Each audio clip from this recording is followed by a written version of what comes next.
See a couple of them out right now, and as the afternoon goes on, you'll see a lot more of them. The only two kind of like nightlife options for this neighborhood are coming up on a white way in front of us. You can see that tall clock tower. That is UT's main tower. That's where those original 40 acres are. Now, unfortunately, this tower does have a bit of a sad history to it. Prior to 2007's Virginia Tech massacre, this was the location of the deadliest school shooting on a university campus here in the U.S. In 1966, a 24-year-old former Marine engineer student went onto the observation deck, which is just below where that clock sits, and started open firing on people down below. Now, because of his vantage point, he was even able to reach people into downtown. He ended up killing 13 people, wounding 32 in the span of 40 minutes before he was shot and killed by police officer Houston McCoy. McCoy is accompanied by another officer as well as a security guard for the tower. All three of them are all still hailed as heroes to this day. McCoy actually still lives here in Austin. That is all we really talk about the history of the tower, as it is very sad. If you want to learn more, there are several documentaries on it and that event called The Tower. You can learn more about it. This was a project headed by Lieutenant Governor Bob Bullock back in the 90s. He wanted to create a museum that told the history of Texas all the way through statehood, which he did accomplish with this museum. It opened in the early 2000s at the cost of around $80 million. We are very grateful to have it. Go inside, check out all the exhibits. It'll tell you all about our history, how it became a state, as well as they do have a very fancy IMAX theater in there where you can watch a movie on it if you're going to learn that way, as well as they do showings depending on what history month it is. These homes have been converted into office spaces, so you're not being creepy and looking into people's windows, so definitely come over here and check them out. There's a lot of really cool old homes that are over here. So that's a lot of fun to come and explore, and if you can't get here before it shuts down at 1 p.m., a lot of them actually pack up and move to SoCo, which the neighborhood we'll get up to in a couple minutes, and I'll point out where they'll pitch their tents there. Off the Colorado River, we just call it a lake.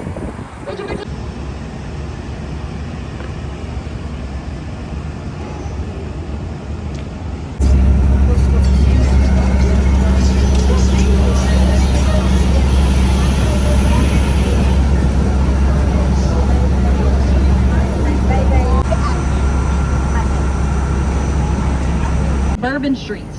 Our college kids really love it, as well as many visitors come out here just for it. They're so high. Have any guys had a chance to come down and explore 6th Street? Tonight is one of those nights they will shut it down to car traffic, so if you want to go and check it out. They put up the barricades starting at this street. There it is. Maybe. There we go. This museum really... Not sure what's with it this morning, but you can see it here coming on our right with those signs like Lucky Lizard. If you look up on the rooftop, there's a little building up there. That is actually where Johnny Depp lived during the filming of What's Eating Gilbert Grape. And I don't know about you guys, but it seems pretty appropriate to me that Johnny Depp lived on a place called the Museum of the Weird. No one lives up there anymore, it's just for storage now, but he did live there at one point. The Iron Cactus there on the right is one of the few lunch spots for this neighborhood. It's considered to have some of the best margaritas around, so if you want some good margaritas, head over to the Iron Cactus. Next door is the Comedy Mothership. That's a new comedy club. There's got a pretty big roster of really impressive people, so if you want to go check out some comedy, go over there. Feeling that Texas spirit. While Greg's there on the right always has a mechanical bull that you can try and ride. We're going to have some theme bars over here, like Recess and Arcade Bar on the right, versus on the left is Darwin's, a dueling piano bar. My favorite place on 6th Street is here on the right, the Pink Storefront, Voodoo Donuts. Really, really good donuts. Open from about 7 a.m. till about 3 a.m. So almost any point in time you can get donuts. There's never not a good time for donuts, and vacation calories do not count, so go over there and get yourself some good donuts. Here on the right is our historic Driscoll Hotel, completed back in 1886 by a man named Colonel Jesse Driscoll. He wanted to create the finest hotel south of St. Louis, which he did accomplish with this hotel. It did cost him over $400,000 complete, which back in the 1800s was a ton of money, but he was able to afford that because he was the wealthiest cattle rancher around. You guys can go inside and explore both the first and second floors of that hotel. The second floor has a cool bar, and the first floor is a cute cafe bakery. And a fun fact about that cafe, that is where President Johnson had his very first day with his wife, Lady Bird Johnson. Now here at Congress, once we catch the green light, we're going to take it right. Once we take this right, I want you guys to look on the left on the sidewalk. You'll find a statue of a woman firing a cannon. Her name is Angelina Eberlein. She is known as the woman who saved Austin. So back in 18 in the ceiling. With the light fixtures within it, with the light bulbs, it's going to spell out the word Texas. Just in case you forgot, the light bulbs spell it out. The inside the door handed inscribed Texas State Capitol. Anywhere they could, they slapped the word Texas on it. City. Mid capital city back then was where your state archives were being held here in Austin in the General Land Office building. So late one December night in 1842, Sam Houston sent about 20 men in the cover of night to come and steal these archives. However, the men missed the fact this was supposed to be a stealthy mission, made a ton of noise. They were loading all their archives up into their wagons. They made so much noise they actually woke up Angelina, who lived across the street at the time. She ran a bed and breakfast and heard all those men away. I don't really blame them for being scared and running away, because I'd be pretty terrified too if in the middle of the night a crazy lady in her nightgown shot a 6-pound cannonball at me. So I don't really blame them. You can see her statue here on our left firing that cannon. Quite the expressive face going on there. But because she did that, the archives remained here, and actually after that incident, she illegally held her archives in her own home for the next year and a half to make sure that she never came back to try and take them again. Not a lady I would have messed with, but thanks to her, we are still the capital city to this day. Now coming up here on the right is our big Paramount Theater, built back in 1915 as a live theater venue. Next door is the State Theater, built in 1935 as a motion picture venue. There was all different kinds of things here, from vaudevilles like the Marx Brothers, Houdini's been here, Katharine Hepburn, as well as many movie premieres. Most notably was 1966's Batman and 2005's Sin City. And they are still very active theaters to this day. Now directly in front of us is our Capitol building. It's the best place in our entire city to take a photo of our state capitol, so if you want a picture, I do recommend taking it now. And I will scoot down so my head won't be in all of your photos for today. This is actually the fourth building to house our government here. A competition was held back in 1881 for master builders and architects with plans and ideas for a new Capitol building. A man named Elijah E. Myers won with the Italian Renaissance revival style that you see here today. They started construction on Texas Independence Day in 1885, and they completed in 1888 on San Jacinto Day. Now if you look at our Capitol building, there's about 2 different colored stones on there. There's that reddish color, which is red gray, with convicts. They wanted that free labor. They found some new ones not too far away. It's the little country of Scotland. That is how far they had to go. So the Scottish are the ones who finished our facade, and they did an excellent job. Obviously, our Capitol building's gone through a couple renovations since then. In the 50s, they added air conditioning. And then back in the 90s, they actually added 4 more floors to this building, which you cannot tell they've been added. It looks exactly the same, because they're all underground. We go on the other side of our Capitol building, see the skylights for those floors down below. It's a plant rows around to help disguise them, but they're very obviously skylights. But thanks to that addition, it doubled the square footage of our Capitol building, and now we're the second largest Capitol building in square footage behind the one in Washington, D.C. Mommy,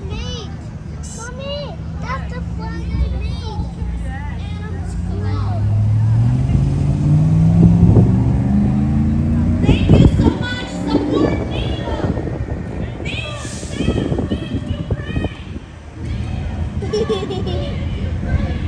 We're a city that encourages peaceful protests, and they've been out here every single Saturday without fail since the issues have started in the Ukraine. So you'll see a lot of things like that happening here in our city. Now our Capitol building is open to the public. You guys can go inside and check it out. It's free to go in as well as say free. So if you look right around traffic light level towards the bottom of the tower, you can see a little basket that's down there. Something to be put in.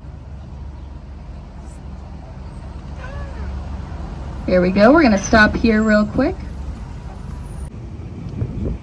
Maybe. You might be waiting for the traffic light that's up here. Off to our right is Waterloo Park, which is an 11-acre greenscape featuring live oaks and many other native and natural plants to this area. Opened in August of 2021. We're very grateful to have it, so we have a lot of large green spaces. What's special about it is this big amphitheater built into the grounds here on our right. It's naturally built into the grounds. It's a 5,000 seat capacity amphitheater. So there's a lot of special events that go on here, but when there's not an official event, it is open to the public. So you'll see people out here doing a lot of things all throughout the day, whether it's yoga classes, college kids putting impromptu show, people playing music, things like that. Of minutes.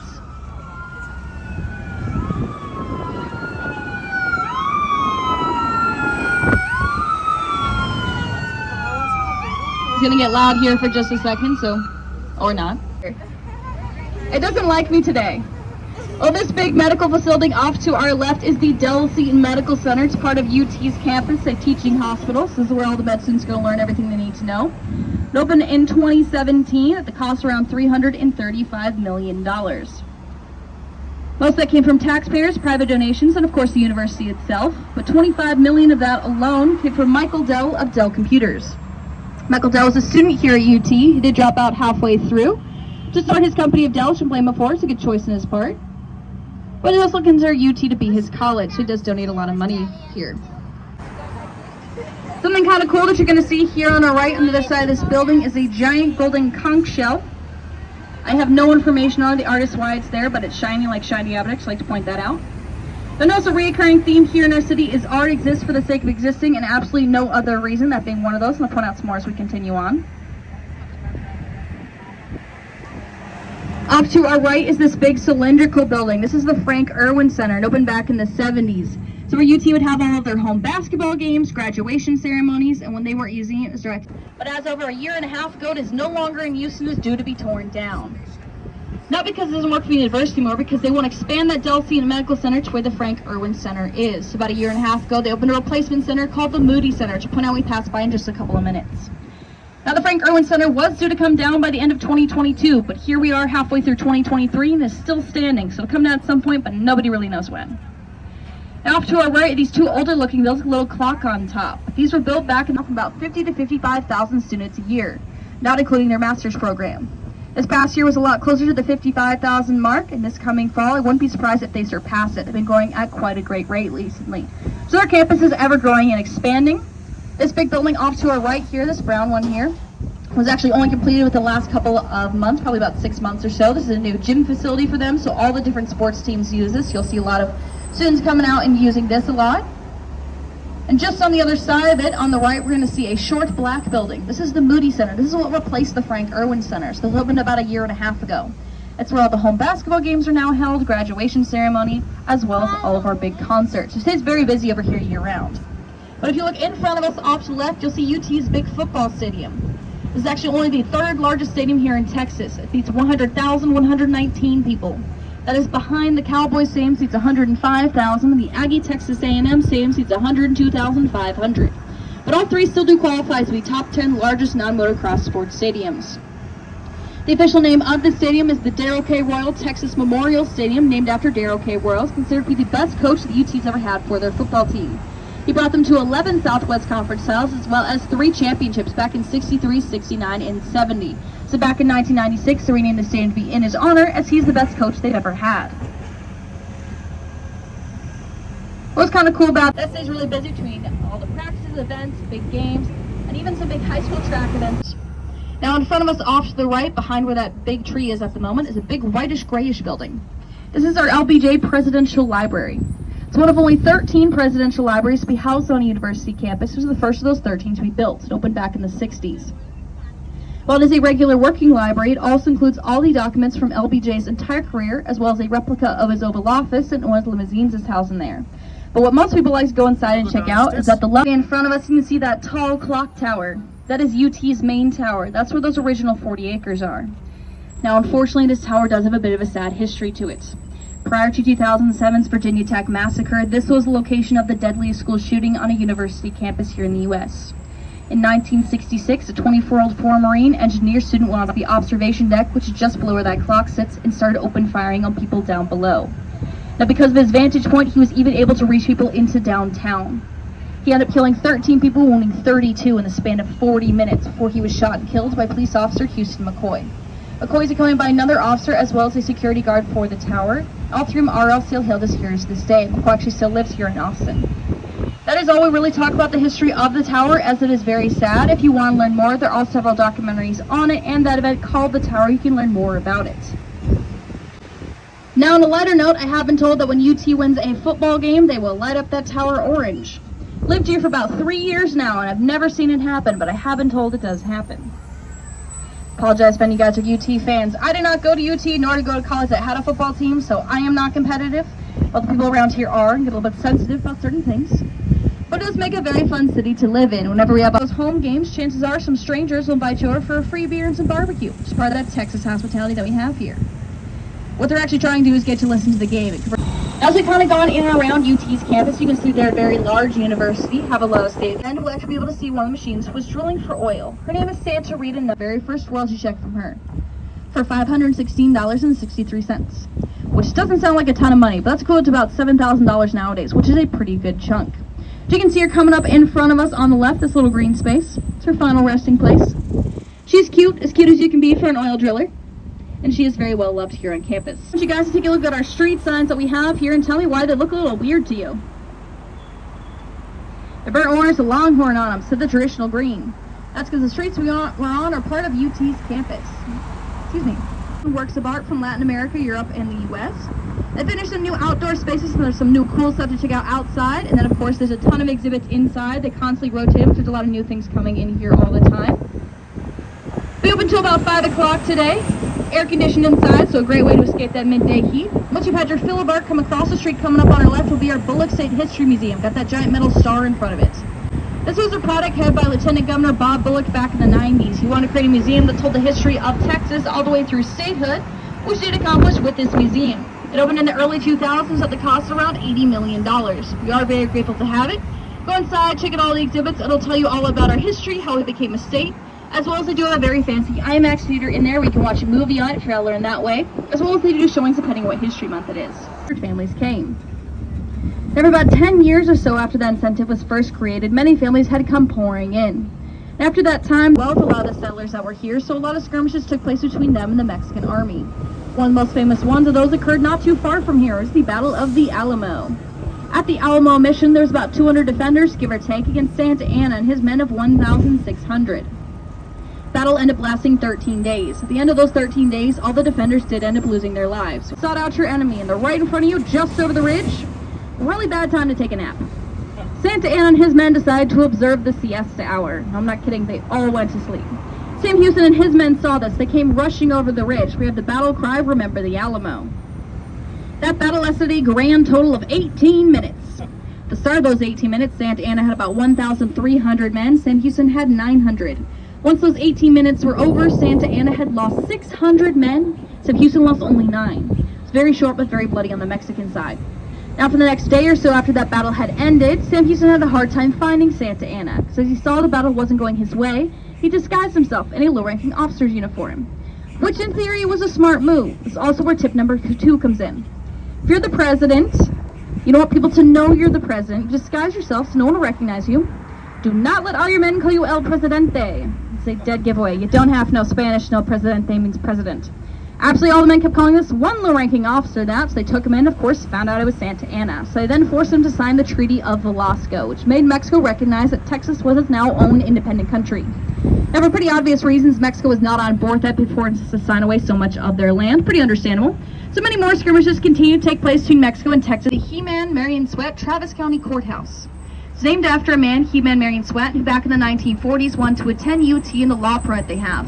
He was denied based upon his race and color, so he decided to sue UT and the present time painter. So we had the Sweat v. Painter case. If you want to learn more specifically about Austin history, as our Bullock Museum talks about Texas state history, the next street up, 9th Street, on the right-hand side is a short cream building, so blue scaffolding the outside of it. That's our Austin History Museum. So they'll tell you all about our city, how it became to be the capital of Texas, and all of that kind of information. There is some construction going on around it, but it is still open. Be open until 5 o'clock today. So if you want to learn more about Austin, definitely come over here and check it out.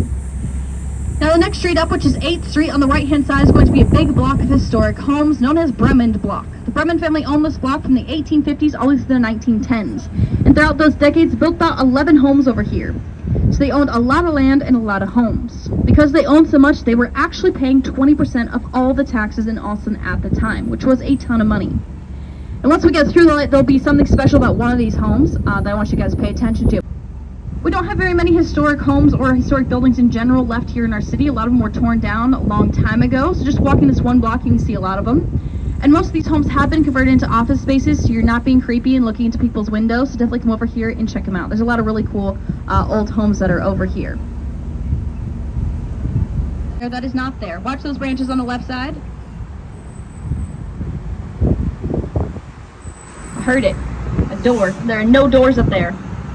As I mentioned, they were paying 20% of all the taxes in Austin. At the time, your taxes were based on how many doors your home had. It said you get no more of our money, and if we want to go outside, we'll go out through the window, which I think was a great mentality to have.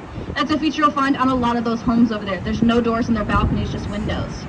Now this big building that they're working on here on our right is going to be a new residential tower, and upon completion will be the tallest building in our skyline, as well as theoretically should be the tallest residential tower west of the Mississippi. We'll see if that actually happens. We're very excited to see it get completed. We have a lot of people work here in downtown, but we don't have very many living opportunities in our city.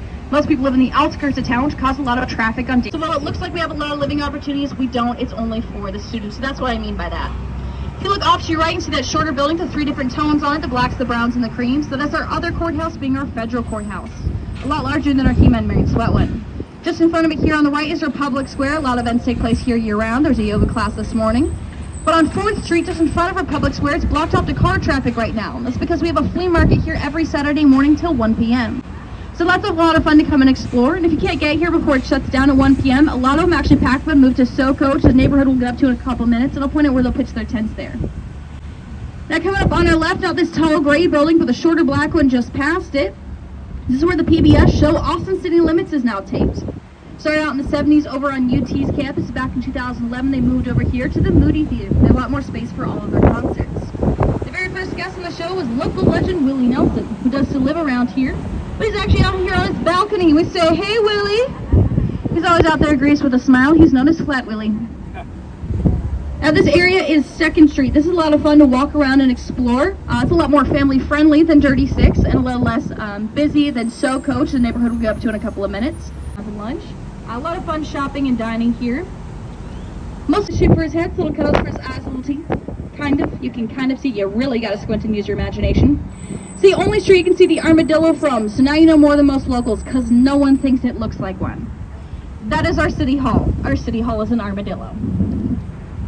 You want to hold on to your hats and your items as we go across here. It'll be very windy over here. This is Lady Bird Lake, which is not actually a lake. It's one of the 7 lower dammed up portions of the Colorado River. We just call it a lake. It was originally known as Town Lake, but they wanted to rename it after Lady Bird Johnson. However, she didn't want that honor, so they were kind enough to wait until she died to name it after her. Very sweet, I know. It's got about 10 miles of hike and bike trail that surround it. One of the most active cities here in the U.S. who is a hobby and so we have people walked on leashes, a side of bikes, things like that. What's pretty cool about Austin is about 50% of all bars, restaurants, shopping you bring your pets into, whether they're service animals or not. So see people bring their pets with them wherever they go, which makes a very fun, relaxing atmosphere here in our city.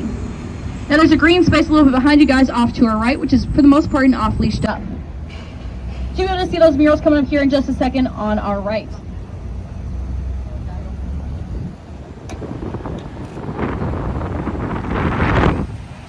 Even if you look in between some of the buildings over in this area, you can see a lot of the original murals for this. Unfortunately, we did lose him too early in his life as well as in his career. Back in 1990, he passed away in a helicopter crash accident where he crashed into the side of a ski slope shortly after takeoff. But he does still live on in our hearts as well as in his music. You can hear recordings of music. So they just asked that they kind of kept that to look more like him and didn't try and turn him into something else. So once you see it, you'll see he's just wearing a hat, a big poncho, and just pants holding his guitar. So they just kept it very much to how his personality actually was and didn't try and turn him into something else, which unfortunately doesn't happen a lot of the time. So it's pretty cool that the city actually respected his family's wishes. Now we have turned on to our historic South Congress District. We call it SoCo for short. It'll be a little bit windy as we come up here, make a loop and come back down. It's been kind of windy the whole way, so do be careful of your items over here. The 90s, when a lot more people started to move here and the city decided to revitalize this area to a lot more living, shopping, eating opportunities within walking distance of downtown. So you can see in front of us on the left all the fancy new buildings. Good choice for the city to do. This is one of the hottest neighborhoods to move and live in. Everybody loves to spend their time out here. It's a very fun part of our city. But I actually want you guys to look off to the right at this school. This is Texas School for the Deaf. It started out in 1856 as a one-room schoolhouse, but it's now going to encompass several acres as an evening boarding school. Because we have such a large population of people of varying degrees of deafness, a lot of the shop owners in this neighborhood have taught their employees sign language. So while it's common people signing in our city, it's a special common to them signing in this neighborhood. It's not something you see in a lot of big cities, which is pretty cool to Austin. Down on the right, you see some of the original storefronts for this neighborhood. Of course, there on the right is our iconic Austin Motel. It's a sign there. Fun fact, you pay $10 to use their swimming pool if you're not staying there, so if you want to go for a dip, place to go. Sunday mornings, they offer a water aerobics class, so if that's your jam, go over there and check it out. Also in front of us on the right is that green building with a red ball on top. This is Joe's Coffee, their most famous mural for this in the town. It's the I Love You So Much mural. You gotta come over here, get a good cup of coffee, tea, whatever you like. Probably get ice, a little bit toasty out today. Take a picture in front of that mural. If you don't take a picture, did it ever really happen? You have to prove that you're here. You gotta document these things. Now this neighborhood is a popular place to go for lunch. One of the most popular spots is in front of us on the right. This is Perla's. It's got all that blue and white striped umbrellas there. Call ahead if you want to get in there. They usually have a bit of a wait here on the weekends, but that's a good option. But actually, the place I recommend for people to go to is just on the other side of it, called Hop Dottie's Burger Bar. They have the best French fries you will ever have. They use truffle oil. So you can see Perla's on our right, and then just a second it'll be Hop Dottie's, and just on the other side of Hop Dottie's is Garrow's Taco Bar, also a very popular place, but in the background of some movies and things like that. So you can see there's some tents in their parking lot. This is actually where that flea market, when it shuts down, some of them will come over here and join them in that parking lot, so that's where they'll move to. Dakota's there on the right is a new flagship store for them. They're a high-end selection of curated boots versus Allen's in front of us on the right, which is one of the Boston. I require that you go to one of the two of them. I don't care if you buy boots or a hat. That's unimportant to me. What you gotta do is take a deep breath of that leather smell. The smell of Texas. The only other way to truly know what Texas smells like, it's cow manure. So I'm going to recommend leather over that. If you truly want to know, we do have some farms just outside of town. Some places to get some trinkets or things from your time here is just in front of us on the right. Mikasa, it's all handmade, recycled, repurposed art from Central and South America. Next door is Paperworks, featuring a lot of local Austin artists. So those are two really good options if you want to get some unique things from your time here. There on the right is the blue storefront with the monkey on it, called Monkey See, Monkey Do. I mentioned earlier there'd be a slogan here in Austin, which is Keep Austin Weird, that originated in this neighborhood at Monkey See, Monkey Do. It originally meant to buy local, support local, but it's now grown to encompass all that is Austin, the environment that we foster here. To get your official Keep Austin Weird tie-dye shirts there, it's just kind of a weird, fun, funky store to go inside and check out. Now we do have one of our many Torchy's Tacos locations here on right. Lots and lots of controversial opinions with the best tacos or not. Whatever he seems to agree on is get the best queso around. So if you want good queso, head over to Torchy's. Got some more of our pop-up markets here on our right. Those are here every Saturday, so that's fun to go and check out. That's something that not a lot of people know when they come here to Austin is we are the food truck capital. We have more food trucks than anywhere else. As we are to say, food trucks are a way of life around here. When friends say, let's grab a bite to eat, whether they're talking breakfast, lunch, dinner, midnight snack, anything in between, they're probably talking about a food truck and not an actual restaurant. So a lot of times it seems more common to eat at those rather than sit-down restaurants. I mentioned this is coming up here on the right behind the meteors, one of our smaller food truck parks called The Lawn. Usually between 11 and 13 trucks at any time. We got 3 Airstreams, a bus, and a trolley, and they rotate their other ones in and around as well. And they do special events and live music sometimes on the weekends, so that's a really good barbecue. First place being our most famous place, over on the east end of town. It's called Franklin's Barbecue. Now the problem with Franklin's is you got to get up around 5 or 6 o'clock in the morning to go stand in line for several hours, in the hopes that you make it in before they sell out, around 11 or 12 every day. Now I don't know about you guys, but I am not willing to do that, so I'm going to recommend you go to a place called La Barbecue, L-A Barbecue. The pitmaster from Franklin's moved there and took the recipe, so you can actually go there and try Franklin's Barbecue, but actually get in, sit down, relax, and enjoy your meal. One thing to watch out for with La Barbecue is for the most part they are only open for lunches, so you do have to plan ahead if you want to go there, because they have some unusual hours. A third place I recommend is on the south end of town. It's called Terry Black's Barbecue. It's known for its brisket as well as its black margarita, being the color black, some shiny stuff in it, so when you swirl it looks really cool. Well, it's got 5 different kinds of liquor in it, so find really good Tex-Mex no matter where you are. Find a place, obviously this is the tallest building in our skyline. Now I'll tell you why I do, but not everybody does. Follow our skyline off to the left, you'll eventually see a building we all call the Jenga Tower. That is not its actual name, but you'll know it when you see it. If you look at the top of the Jenga Tower, there's a bunch of white fencing that's up there. That surrounds their air conditioning unit. That is what makes them the tallest. I call that cheating. It needs to be the actual building to be the tallest, the way I say the Austonian is. But the residential tower we passed by earlier that they're working on will be taller than both of them upon completion. See, between the two, it's already well on its way. The building that's actually just to the right of the Jenga Tower comes in the shape of a sail. That is a new Google headquarters. They've been occupying one of the towers next door, when they completed that one last year. Now they occupy both of them. It's actually supposed to look like a shark fin, but it only looks a fin if you're across the lake to the left of the building. It looks like a fin coming out of the lake. But a shark fin or a sail, either way, it's become a pretty iconic part of our city skyline. And once we go across the bridge to get back into the downtown area, get a much better view of that building there. We do have a lot of cool big businesses moving out here, like Google, Verbo's headquarters here, Indeed, a lot of things like that. Tesla's moved out here. They're building their Gigafactory by our airport. So Austin is a very big tech hub, and that's what the big draw is for a lot of people to move here. We are now the 10th largest city in the U.S. as of this past month, and we're the 10th fastest growing city in the U.S. So there's a lot of people moving out here because of that. So that's why we're kind of growing and expanding so much. Now coming up in just a second on our left is going to be a place called Big Top's Little Elephant on top of the sign. That is Big Top Candy Shop, which is a traditional penny candy store. You can see it there on our left. Hasn't really changed on the inside since the early 1900s, so it's kind of like taking a step back in time when you guys go inside there. They sell your traditional penny candies, as well as locally made fudge, truffles, things like that. I like to go there because they sell chiclets, and chiclets are hard to find nowadays. But if you don't want sweets, you got to go inside and check it out. It's a really cool, fun, unusual place. A lot of people spend an afternoon to an entire day over here just exploring this one neighborhood because there's a lot to check out over here. Now on our right are all these pop-up tents. These are local artisans who are here every weekend out selling their wares. They'll be here till about 4 or 5 today, and they'll be out tomorrow. They open a little bit later on Sundays because they're in front of the church. They wait for the service to be over, so they'll be out 1 p.m. Now on the right is Home Slice. Next door, more Home Slice. Home Slice are very authentic New York style pizza. The owner bought her family recipe down from Manhattan and opened up Home Slice. But it got so popular she had to open a second location next door called More Home Slice to keep up with demand. So if you want a slice, that is the place to go. Now this neighborhood is mostly an afternoon family-friendly place. There's a lot of Just kind of like relax and shopping, restaurants, things. But also this is where all of our street performers come out to. So we have singers, dancers, musicians, artists who do live paintings, magicians, all different kinds of things. We have a new guy who comes out here. He's got a typewriter. If you give him a topic, he'll write you a poem on the spot, and you pay him whatever his poem is worth. So even in the garden, they always have live music on their back patio. And then there's the Continental Club with the red doors on it. That's our places that are really open past 9 o'clock. For the most part, it's just a very fun afternoon, family-friendly, relaxed atmosphere. Now on our right is this bluish-greenish building, which is Amy's Ice Creams. Now this is not the original location of Amy's, although it's based here in Austin. But that is the original location of the very first Schlotzsky's Deli. Kind of a fun fact about Amy's Ice Creams. Amy was a pre-med student here in Austin, and she was helping pay her way through college by working at an ice cream shop. Now eventually she discovered that she liked ice cream way more than she liked being a pre-med student, so she decided to change her career path and open up Amy's Ice Creams. Good choice, she's done quite well. Amy's is considered to be the best place in our city for ice cream, and everybody agrees they have the best Mex vanilla ice cream ever, so get over there and try it. I do always have on hand a vegan Mex vanilla ice cream, so if you're lactose intolerant, you can still try it, which is always pretty nice. Also, since we're Austin, if you're over the age of 21, there's at least 2 kinds of boozy flavored ice creams at all times, whether it's Jack Daniels, tequila, bourbon, rum, all different kinds of things mixed in. It's a very, very small amount just for flavoring, so I promise you'll be good to go if you have it. But you gotta get some good ice cream as you wander around and explore all these shops over here.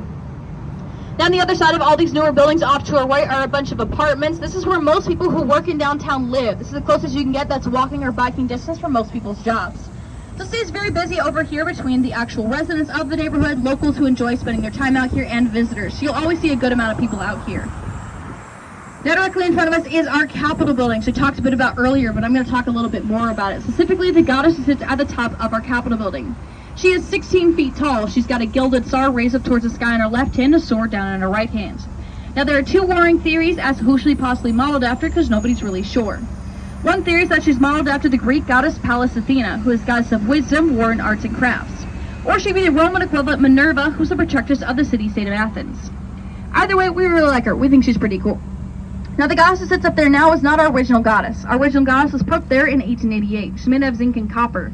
And over the years, she allowed weather wear and tear damage on her. Back in the 1980s, they had to take her down. There's a giant hole missing in her chest. Are 15 feet taller than the one in Washington, D.C. Our goddess is 16 feet tall. Do you think we cheated? Just a little bit. They're very competitive about the whole thing has to be bigger here in Texas, in case we miss out with all of our giant football stadiums. We're second largest in square footage behind that same cow building in DC, thanks to those 4 floors they added down below back in the 90s. But give them a couple more decades. I'm sure they'll figure out a way to be large in square footage as well. Now, it will be a bit windy as we go across this bridge here, so do hold on to your hats and your items. This is the Ann B. Richards Bridge, but nobody calls that. In fact, most locals don't even know it's got a real name. We just refer to it as the Bat Bridge. Between the months of April and October every year, this is home to 1.5 million Mexican free-tailed bats. They're a migratory bat colony that come up here every summer to have their babies, so about halfway through the season they do double in size. During those months, people line up on the right-hand side of this bridge looking out across the water, because right at sunset, all the bats come flying out, going eastward across the water as one big group. It's a very unique phenomenon you're not going to find anywhere else. Now, it's greatly weather dependent on if they come out or not, as they are here right now. So if you guys want to check them out, what I recommend doing an hour before sunset, sunset's between 8:30 and 8:40 right now, Google Austin Bats or the batrefuge.org, and it'll tell you all the chances and percentages of when they may come out, because it is never a guarantee. Now my tip for you guys as a local is don't stand on the bridge. Go on the pathway just below it, stand just under the edge of the bridge. Not only will you be avoiding the drop zone, but also our bats are 3 inches wide with their full wingspan. They're pretty hard to see, but when they come out under the streetlights, you can actually see them pretty well there. So that's my recommendation if you want to check out our bats. Now we just passed by a place called Veracruz, which is a taco place. It's my favorite taco place and our 3rd and final food group for Austin. Now while that is my favorite place for tacos, any place you go in our city for tacos will be very, very good. I've yet to hear of a bad taco place, but if you find one, please come back and let me know. I want to know if there's a bad taco place. Send all the people you don't like there. While you're here in our city, you got to try one of our 3 main food groups. There's tacos, Tex-Mex, or barbecue. No trip to Austin is complete without at least one of them. I mean, ideally all 3, but at least one. Now, earlier I did give you guys some options for barbecue, and while those are all very good options, they're all outside the city. So if you don't want to take a vehicle, whether it's your own, Ubering, whatever you prefer, you don't want to have to deal with that hassle and stay here in downtown. Here on the right is Cooper's Barbecue. That's considered to be one of the best places here in downtown for barbecue. They're open for lunch and in our historic Rainy Street being our 2 most popular nightlife locations. There's a couple branches on the right that a couple of you guys may need to watch out for. Just be careful there on the right-hand side of the bus. Be careful. Sorry about that. West 4th and 5th Street are a little bit more pricey, but the trade-off that you have is a lot cleaner, a lot nicer, a lot less crazy and chaotic than Dirty 6, which I think is well worth. So you can actually go from 4th, 5th, 6th, and Rainy Street all in the same night. They're all walking distance of each other. If you're going to do that, definitely start early in the evening. It's a fair amount to go through, but it's definitely still possible. And once we get back closer to the visitor center, go right ahead. I'll point out where Rainy Street is, because it's more towards that end of the city. You can see another one of our art installation pieces in front of us on the right on that sidewalk. There's a guitar that's right there, just on the other side of the traffic light. There's a couple of these guitars here on Congress Avenue leading up towards our Capitol building. They're all local artists who did them a while ago, very different themes and styles. So there's some fun art even here in downtown. Now, speaking of art, if you're not really sure how you want, if you don't want to have to go like the North End of our city to our Blanton Art Museum, don't have enough time to spend there to check it all out, an option here right in downtown is at the corner of 5th Street on the right-hand side is our Mexican Art Museum. Very cool, very unique stuff that you're not going to find anywhere else. They rotate their exhibits every couple of months. We're going to be getting a new one in probably about a month or two. You can see it here on our right. I recommend checking this museum out. Now, we're actually going to be taking a right onto 5th Street once we catch the green light here. And once we do take this turn, I want you guys to look on the side of this museum. It's a year, so every now and again we get a new one. The middle two are our newest ones. You're welcome. I'll take you some anymore. This repair company does. That's because it is not a repair company. That is a traditional style speakeasy. You have to know a password to get inside. Only people who work in the hospitality industry in downtown know the password. So you have to get on an email list for it because they change their password at least once a month. So in case one of them gets leaked, only the people they want can get inside. So it's kind of cool. There's some of the traditional style speakeasies here in our city. But if you go on West 4th and 5th Street, you'll find some of the same atmosphere and ambiance, but you don't need a password to get inside. How you find those? We see a staircase. Dining city. So I'm going to give you pretty much our only actual fine dining options. In front of us on the right, called Eddie V's. It's a seafood restaurant. They're open every day after 4 o'clock, but definitely call ahead. They always have a wait, and the only place in our city with a dress code, so pay attention to that if you're going to go there. About a 4-ish hour drive from the ocean, so I promise it's all very fresh for you guys to go and try. That's pretty much our only fine dining option here in our city. Now, in contrast, in just a second, coming up on our left, probably the smallest food truck park that we have. They ever took this tiny little parking lot a little over a year ago. They're only open pretty early in the morning or pretty late at night. That's probably our tiniest one. We have many much larger ones throughout our city. Now, if you're a big fan of taking pictures specifically selfies, on the left of the museum for you is the Texas Selfie Museum. It's one of those museums where you go inside the exhibits, interact. It's actually one of the first of its kind, inspired those traveling ones like the Museum of Ice Cream and Color. So pictures are your thing. Over here on the left to the Texas Selfie Museum. Now, once we go through this next traffic light, if you guys look down the street off to the right, you will notice we will going past the visitor center. I promise we're not running away with you guys. We will return you. We have to make a loop around the block due to some new construction pattern. Driving on 35 yet? How about you guys? For those of you who have, I am so sorry. For those who have not, please avoid it at all costs. 35 was built back in the 60s when this was not a popular place to live or move to, and it hasn't been able to keep up the growth and expansion that we have here. We have over 200 people move here every single day. In Austin City proper, we have close to 2 million residents. Including our suburbs, we're closer to the 3 million mark. That is not including all of our college students. You know, say that is a lot of people for this one little tiny highway, so there's a lot of traffic around here. Now, if you can't avoid it entirely, kind of hard to do, avoid during our big peak rush hour. Starts about 4 o'clock and is 3 hours long. If you have to go anywhere during that time, budget an extra 45 minutes wherever you go. It is that bad. Now, one of the ways locals actually get around it is the railroad tracks just in front of us. This is for our Metro Rail. As far as it comes in downtown, it's actually just in front of the visitor center, but it goes quite a ways way off to the east end. So a lot of people on the east side and the surrounding towns commute in and out of the city every day on that Metro Rail, so they don't have to deal with all the crazy traffic. But they take it for another reason. I don't know if you guys have noticed during your time here in our city is we have a big parking problem. We do not have enough parking options for the volume of our city. So you can find a way not to take a vehicle in downtown, you take it. Whether it's our very slow Metro Rail or why you see so many electric bicycles and scooters everywhere. We encourage people to take those even on daily commutes. I know some people who sold their vehicle and exclusively use their own personal e-bike, just they don't have to deal with all the crazy traffic and parking. So that's why you see so many of those. How those work, you'll see the name of the scooter or bicycle on the side of it. You go on and download an app with the same exact name, and you pay based upon the time. If you have spent your evening on 6th Street, please do not take those home. Now, since it's a weekend, you might be wanting to get some good brunch. Here on the right is Moonshine, famous for its weekend brunch as well as its bourbon bar, considered to be the best in our city for that. Can be a bit of wait here on Saturdays, especially Sundays, the most popular day, so call ahead if you want to get in there. But it's well worth it. You would take a left, go down the street about a block. On the right-hand side would be a red building. That's Ironworks Barbecue. That's another good barbecue place to go to.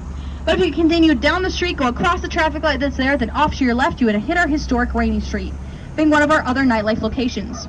It was originally a big strip of historic homes that the insides gutted out and turned into bars and restaurants. So it kept all that history, but turned something more sustainable for our city. That's what I mean when I say all of our nightlife is walking distance, about 3 or 4 blocks from 6th Street. And those start opening about 2 p.m. There's a lot of fun food trucks that are over there and fun things like that. So that's a fun place to check out.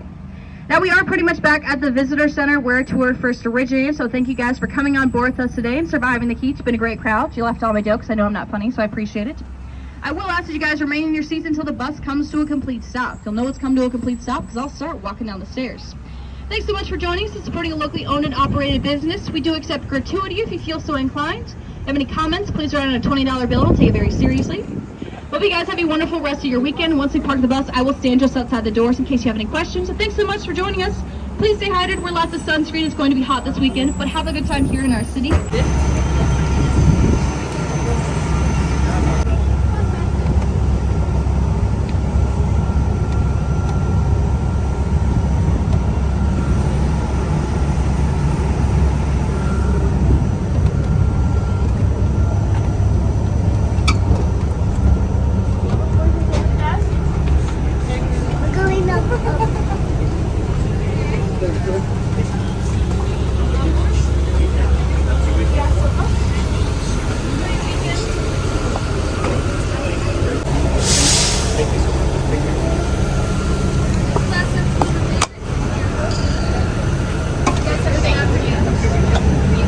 Thank you so much, sir. You have a great rest of the time.